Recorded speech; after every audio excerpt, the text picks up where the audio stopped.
Hello and welcome in my YouTube channel suffer with YouTube. तो आइए आज हम सीखेंगे त्रिकोणमिति में बहुत ही सरल तरीके से पाइथागोरस प्रमेय को। तो पहले हम एक समकोण त्रिभुज ए बी सी लिया है जिसमें हमारा एंगल बी क्या हो जाएगा 90 डिग्री। थीटा के सामने वाली भुजा हमेशा हमारी रहती है कर्ण, ये हो जाएगा हमारा लंब और ये आधार।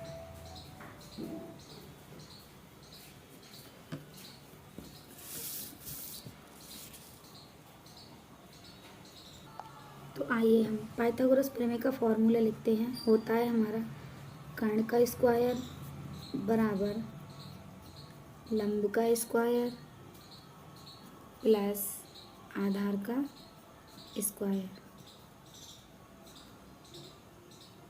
कर्ण जो होता है वो हमारा दोनों भुजाओं के वर्गों के योग के बराबर होता है। दोनों भुजाओं का मतलब लंब और आधार, इन दोनों भुजाओं के योग के वर्ग के बराबर होता है। तो कर्ण हमारा हो जाएगा AC, तो हम लिखेंगे AC का स्क्वायर बराबर लंब है हमारे पास BC, तो हम लिखेंगे BC का स्क्वायर प्लस आधार कितना है AB, तो AB का स्क्वायर। ठीक, इसी प्रकार अगर हमें लंब निकालना हो तो हम कैसे निकालेंगे? हम लिखेंगे लंब का स्क्वायर बराबर कर्ण का स्क्वायर माइनस आधार का स्क्वायर। तो लंब हमारे पास है BC, BC का स्क्वायर बराबर कर्ण हमारे पास है AC, AC का स्क्वायर माइनस आधार है हमारे पास AB, तो हमारा हो जाएगा AB का स्क्वायर। इसी प्रकार अगर हमें आधार निकालना होगा तो हम लिखेंगे आधार का स्क्वायर बराबर कर्ण का स्क्वायर माइनस लंब का स्क्वायर। तो हमें आधार कितना है हमारा AB का स्क्वायर बराबर कर्ण है हमारे पास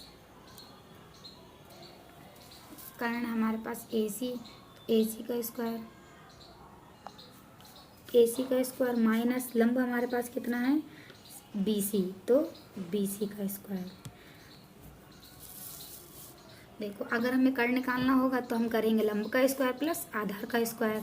तो हमें कर्ण कितना दे रखा था AC, तो हमने AC स्क्वायर कर दिया बराबर लंब हमें दे रखा था BC, तो हमने BC का स्क्वायर कर दिया प्लस आधार हमें दे रखा था AB, तो हमने AB का स्क्वायर कर दिया।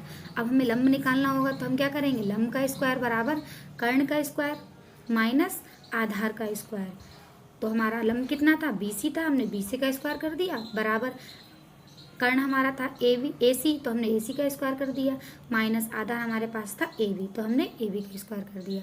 अब हमें अगर आधार निकालना होगा तो हम किस तरीके से निकालेंगे? अभी मैंने बताया था आधार स्क्वायर बराबर कर्ण स्क्वायर माइनस का लंब स्क्वायर।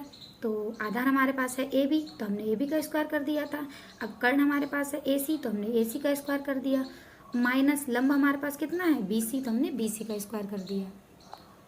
चलिए तो हम इन फॉर्मूलों को एग्जाम्पल में देखते हैं, एग्जाम्पल में लगा के देखते हैं। मान लो जो हमारा लंब, देखो हम उदाहरण देखते हैं। उदाहरण हम देखते हैं, हमने एक चित्र बना लिया समकोण त्रिभुज, उसमें हमने लंब 7 ले लिया है और आधार 5 ले लिया है और हमें क्या निकालना है? कर्ण निकालना है। तो देखो हमें कर्ण निकालना है तो हमने अभी एक फार्मूला पढ़ा था, ये वाला फार्मूला पढ़ा था कर्ण का स्क्वायर बराबर लंब का स्क्वायर प्लस आधार का स्क्वायर। तो देखते हैं हम, तो हम लिखेंगे कर्ण का स्क्वायर बराबर प्लस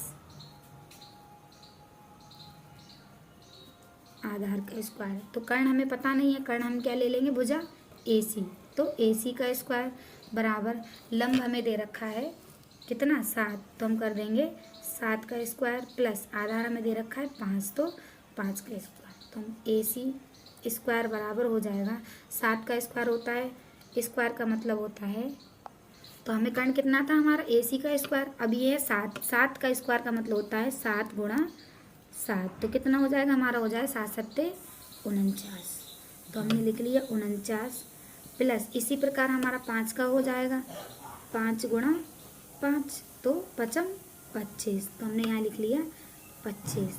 तो AC का स्क्वायर बराबर 49 और 25 कितने होंगे? 5। 49 और 25 कितने हो जाएंगे? 9 और 5 होते हैं 14, 14 का 4 हासिल 1, 4 और 2 6, 6 और 1 7। तो AC का स्क्वायर बराबर हमारे पास था 74। तो हम क्या करेंगे, इस स्क्वायर को हटाएंगे, इस पे चढ़ जाएगा रूट। तो हमारा कर्ण कितना आ गया? हमारा कर्ण आ गया AC बराबर कितना आ गया? √74। तो इसी प्रकार हमारा कर्ण आ गया 74। अभी हमने कर्ण निकाला था, अब हम निकालेंगे लंब। क्या निकालेंगे हम? लंब। लंब हम कैसे निकालेंगे? फिर से हम एक मान लो त्रिभुज बना लेते हैं। एक हमने त्रिभुज बना लिया है।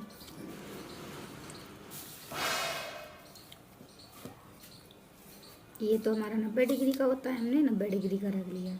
अभी हमने पहले वाले में लंब दे रखा था, आधार ले रखा था, कर्ण हमें पता नहीं था। इस बार हम लंब और आधार मान लेते हैं 3 ले लिया। हमने कर्ण ले लिया 5 और आधार ले लिया 3। अब हमें क्या निकालना है? लंब निकालना है। तो हमें पता था कि लंब निकालते हैं तो हम क्या करते हैं? लंब का स्क्वायर बराबर कर्ण का स्क्वायर माइनस आधार का स्क्वायर। तो देखो माइनस आधार का स्क्वायर। हमें लंब नहीं दे रखा है, लंब की भुजा में क्या है? हमारी BC है, तो हम BC का स्क्वायर लिख लेंगे। कर्ण की भुजा हमें दे रखी है AC, तो हम AC का स्क्वायर लिख लेंगे। माइनस आधार हमें दे रखा है AB, तो हमने AB का स्क्वायर कर लिया। अब हम देखते हैं BC की वैल्यू हमें दे नहीं रखी है, तो हम BC को ऐसे ही रहने देंगे। AC की वैल्यू हमें दे रखी है 5, तो हम कर देंगे 5 का स्क्वायर। माइनस AB की वैल्यू हमें दे रखी है 3, तो हम कर देंगे 3 का स्क्वायर। तो हमारा हो जाएगा BC स्क्वायर बराबर 5 का होता है स्क्वायर 25 माइनस 3 का होता है 9। तो हमारा हो जाएगा BC स्क्वायर बराबर 16। तो हम BC से स्क्वायर हटाएंगे, इधर हमारा चढ़ जाएगा रूट। तो हमारा लंब कितना आ गया? लंब आ गया हमारा रूट का 16।